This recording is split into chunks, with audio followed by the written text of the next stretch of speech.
Hello students, myself Suman. Welcome to my YouTube channel Study with Suman. Dear students, in this video we will take class 8th SST.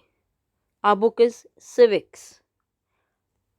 Chapter number 5 न्याय पालिका of NCERT pattern. So dear students, आज का हमारा इसमें प्रश्न है सर्वोच्च न्यायालय के आरंभिक तथा अपीली क्षेत्राधिकार उदाहरण सहित स्पष्ट करें।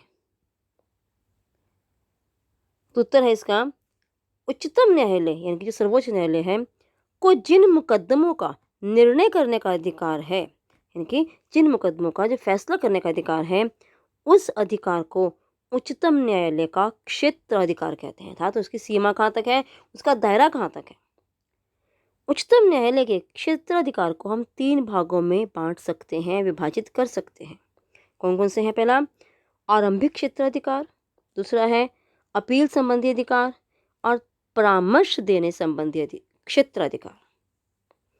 हम इनमें से सबसे पहले बात करेंगे आरंभिक क्षेत्राधिकार और अपील संबंधी अधिकार का इसमें वर्णन होगा। पहला है हमारा आरंभिक क्षेत्राधिकार। आरंभिक मतलब जहाँ से शुरुआत होती है। इस अधिकार क्षेत्र से क्या अभिप्राय है कि ऐसे मामले जो केवल उच्चतम न्यायालय में ही शुरू किए जा सकते हैं। अर्थात आप सीधा मुकदमा जो है, सीधा केस जो है वो उच्चतम न्यायालय में दायर कर सकते हैं। इसके लिए आपको किसी भी निचली अदालत में नहीं जाना होगा। और लेकिन ये ऐसे मामले हैं, ये ऐसे केस हैं जो किसी अन्य अदालत में नहीं ले जाए जा सकते। अब कैसे हैं, कौन कौन से मामले हैं और किस किसके बीच हो सकते हैं वो? सबसे पहले भारत सरकार तथा एक या एक से अधिक राज्यों के बीच कोई विवाद हो, कोई झगड़ा हो, किसी बात पर कोई मतभेद हो जो भारत की जो केंद्र सरकार है और किसी भी राज्य के अगर आपस में विचार नहीं मिलते हैं किसी मुद्दे पर तो वो उच्चतम न्यायालय में उसकी अपील कर सकता है।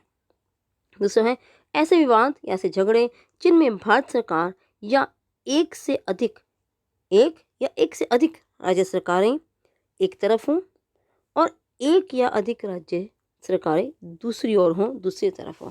यानी कि कई बार ऐसा होता है कि कुछ राज्य केंद्र सरकार का साथ दे रहे हैं, भाजपा का साथ दे रहे हैं और कुछ राज्य ऐसे हैं जो उनके इस विचारधारा का या उनके जो विचार हैं वो भारत सरकार के साथ नहीं मिलते हैं।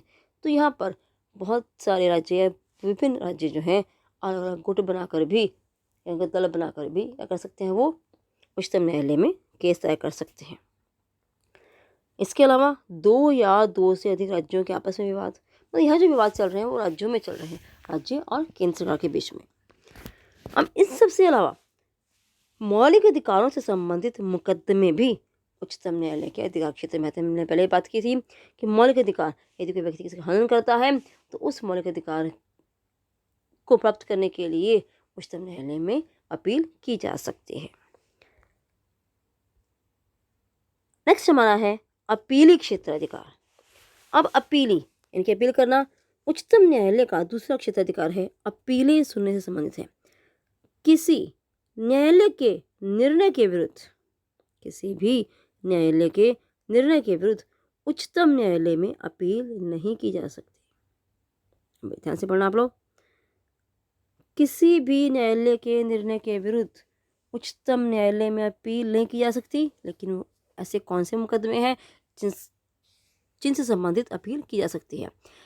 कुछ निश्चित नियमों के अंतर्गत ही, यानी कि कुछ निश्चित हैं, कुछ फिक्स है, ऐसे मुकदमे हैं, ऐसे क्या है वो विषय हैं जिसमें उच्च न्यायालय के विरुद्ध उच्चतम न्यायालय में अपील की जा सकती है। अब वहाँ पर 3 प्रकार की अपील की जा सकती है। कौन कौन सी हैं? संवैधानिक प्रश्न, दीवानी मुकदमे और फौजदारी मुकदमे। अब पहला है संवैधानिक प्रश्न।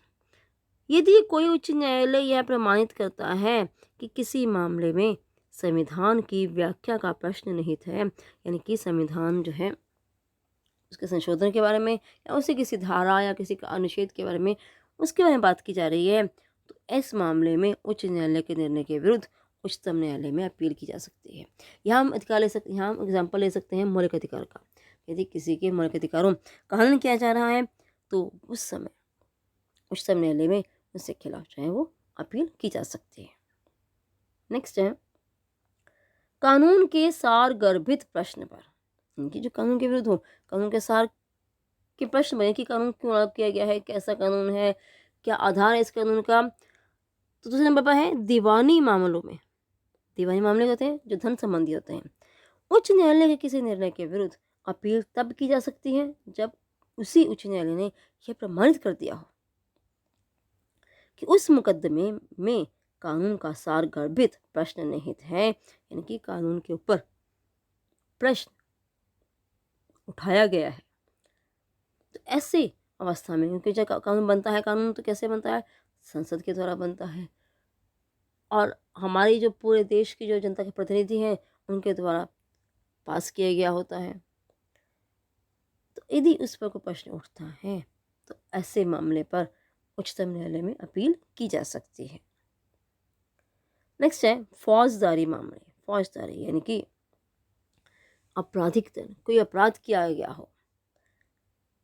फौजदारी मामलों में दो परिस्थितियों में उच्चतम न्यायालय में अपील लाई जा सकती है। पहला, यदि कोई अभियुक्त क्या कहता है, फौजदारी मामले में निर्दोष घोषित किया जाता है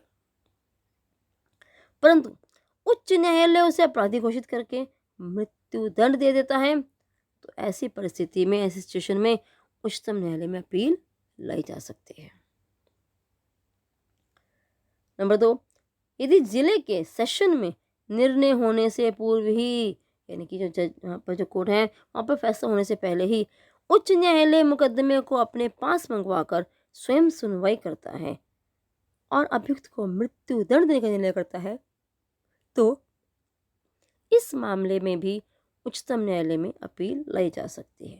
साथ ऐसा कोई भी ऐसी स्थिति हो जहाँ पर उच्च न्यायालय द्वारा अपराधी घोषित किए जाने के बाद उसे मृत्यु दंड दिया गया हो, उसकी सज़ा सुनाई गई हो, तो ऐसी परिस्थिति में जो अभियुक्त है या जिसे सज़ा सुनाई गई है वो उस उच्च न्यायालय के विरुद्ध जो है उच्चतम न्यायालय में अपील कर सकता है, वहाँ पर केस तय कर सकता है। तो डियर स्टूडेंट्स, आई होप आपको ये क्वेश्चन अच्छे से समझ में आ गया होगा। Do like, share and subscribe my YouTube channel Study with Suman. Thank you.